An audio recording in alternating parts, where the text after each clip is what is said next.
সম্প্রতি আন্তর্জাতিক টি-20 থেকে অবসরের ঘোষণা দিয়েছেন সাকিব আল হাসান। দেশের ক্রিকেটে সবচেয়ে এই বড় তারকার ঘাটতি নিশ্চিন্তভাবে অনুভব করবে টিম ম্যানেজমেন্ট, এমনটাই মনে করেন তামিম ইকবাল। সাবেক এই অধিনায়কের মতে সাকিবকে ছাড়াই একাদশ গড়তে বড় চ্যালেঞ্জের মুখে পড়তে হবে বাংলাদেশ দলকে। সাকিবের একাদশে থাকা মানে একজন বলার বা একজন ব্যাটার বেশি নিয়ে খেলতে পারা, কারণ তিনি বোলিং ব্যাটিং দুটাই করতে পারেন। তার মতে একজন জেনুইন অলরাউন্ডার যে কোনো দলের ভারসাম্য এনে দেয়। তাই সাকিবের অনুপস্থিতিতে বাংলাদেশ দল একাদশ গড়তে অনেকটাই বেগ হতে পারে।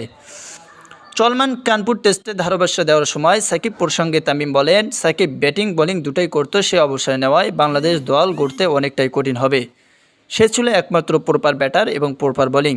সাকিবের টি-20 অভিষেক হয়েছিল 2006 সালে জিম্বাবুয়ের বিপক্ষে খুলনা শেখ আবু নাসের স্টেডিয়ামে। ব্যাট হাতে 26 রান আর বল হাতে 1 উইকেট নিয়ে বাংলাদেশের জয়ের সাক্ষী হয়েছিল সাকিব আল হাসান। দেশের ইতিহাসে প্রথম টি-20 ম্যাচেই ছিলেন তিনি। এরপর প্রতিনিধিত্ব করেছেন টানা 9 বিশ্বকাপে।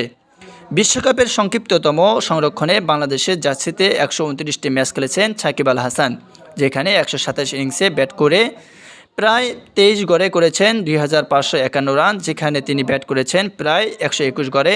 তার নামের পাশে 13টি হাফ সেঞ্চুরি, তাছাড়াও বল হাতে শিকার করেছেন 149টি উইকেট।